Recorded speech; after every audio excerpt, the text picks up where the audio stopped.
자, 안녕하세요. 경제학장 박사입니다. 우리 수험생 여러분들, 오늘도 공부하시느라 정말 고생이 많으십니다. 오늘은요, 진짜 많은 분들이 머리 아파하시는 거 있죠. 구매력 평가설, 이자율 평가설, 피셔 가설, 화폐 수량설. 이름만 들어도 막 헷갈리는데 제가 이 네 가지 관계를 아주 깔끔하게, 완벽하게 정리해 드릴게요. 그렇죠? 이게 하나하나 따로 떼어놓고 보면 알겠다 싶은데 네 개를 딱 묶어놓으면 막 뒤죽박죽 섞이고 그러잖아요. 괜찮습니다. 걱정 붙들어 매세요. 오늘 제 설명 딱 듣고 나면 머릿속에 아주 선명한 지도가 딱 그려질 거니까요. 저만 믿고 따라오시면 됩니다. 자, 그럼 오늘 우리가 어떤 순서로 갈지 한번 볼까요? 먼저 오늘 주인공들 네 가지 이론이 뭔지 간단하게 살펴볼 거고요.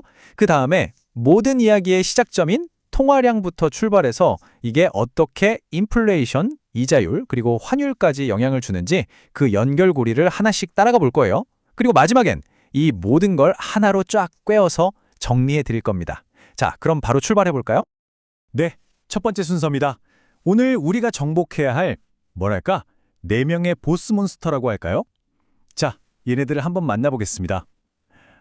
이름만 들어도 벌써부터 머리가 찌끈찌끈하죠?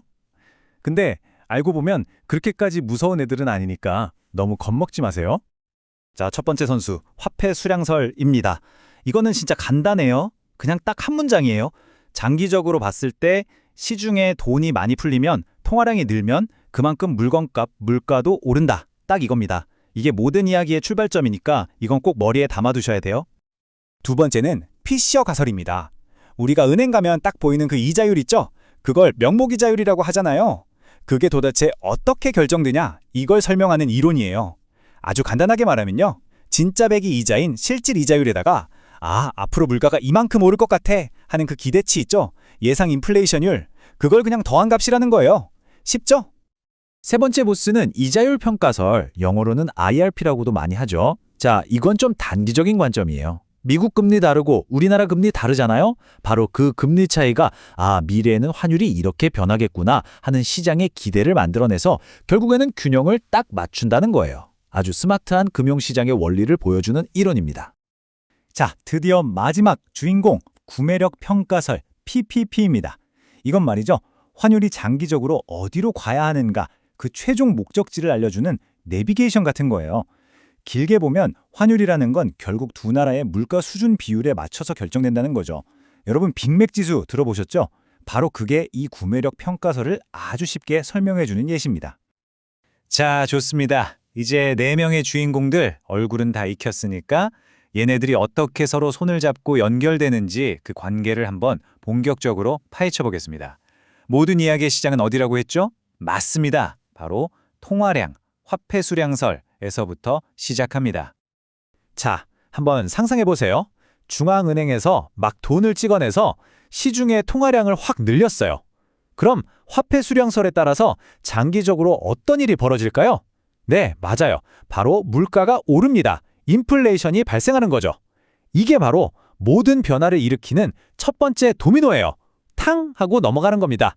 이 시작점 절대 잊으시면 안 돼요. 자, 첫 번째 도미노가 넘어졌습니다. 인플레이션이 생겼어요. 그럼 이 인플레이션이라는 녀석은 가만히 있을까요? 아니죠. 바로 두 번째 도미노를 밀어버립니다. 그게 뭘까요? 네, 바로 금리입니다. 여기서 아까 봤던 두 번째 주인공, 피셔 가설이 딱 등장하는 거죠. 자, 여기 화면에 나오는 수식 좀 크게 보세요. 이게 바로 피셔 가설의 핵심입니다. 명목 이자율은 실질 이자율 더하기 기대 인플레이션율. 자, 통화량이 늘어서 앞으로 물가 오르겠네 하는 기대가 생겼어요. 즉, 저기 보이는 기대 인플레이션율이 올라간다는 거죠. 그럼 여러분이 돈 빌려주는 사람이라면 어떻게 하겠어요? 당연히 이자를 더 받아야 손해를 안 보겠죠? 그래서 명목 이자율이 덩달아 올라가는 겁니다. 자, 이렇게 인플레이션이 명목 금리를 끌어올린다. 이게 바로 두 번째 연결고리입니다. 좋습니다. 이제 명목 금리까지 올라왔어요.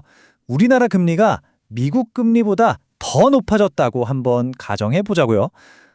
그럼 이 금리 차이가 외환 시장에 어떤 영향을 미치게 될까요? 그렇죠. 바로 여기서 세 번째 용사, 이자율 평가설, IRP가 등판할 시간입니다. 생각해 보세요. 우리나라 이자가 더 높으니까 전 세계 투자자들이 한국에 돈 맡기면 이자 더 주네 하면서 원화를 사려고 달려들겠죠. 근데 여러분, 세상에 공짜 점심은 없다는 말이 있잖아요. 이자율 평가설이 딱 그 얘기를 하는 거예요. 높은 이자를 받아서 얻는 그 이익은 근데 나중에 원화 가치가 그만큼 떨어질 거야 라는 시장의 기대로 정확하게 상쇄가 되어버립니다. 결국 이 국가 간의 금리 차이가 미래 환율에 대한 단기적인 기대를 만들어내는 셈이죠. 근데 여기서 잠깐. 아까 PPP도 환율 얘기 아니었나? 하고 헷갈리는 분들 계실 거예요. 아주 중요한 포인트입니다.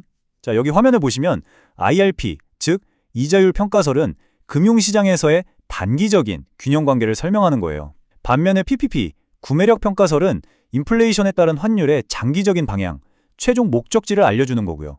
이 단기와 장기, 시간 개념이 완전히 다르다는 거, 이거 시험에 잘 나오니까 확실하게 구분해 두셔야 합니다.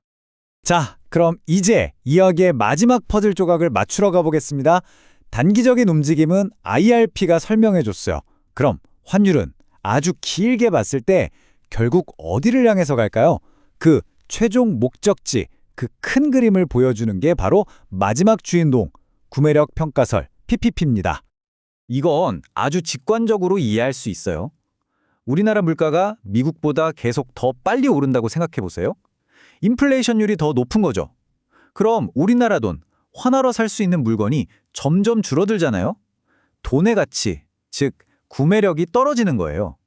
그럼 당연히 장기적으로 원화의 가치는 떨어질 수밖에 없고 달러 대비 환율은 올라가겠죠.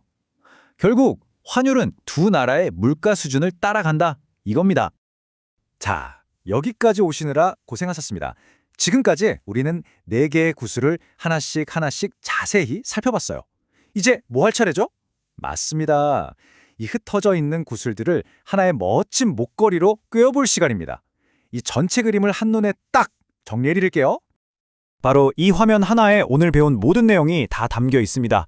자, 저랑 같이 한번 따라와 보세요. 자, 스텝 1, 화폐 수량설. 통화량이 증가하면 뭐가 발생한다?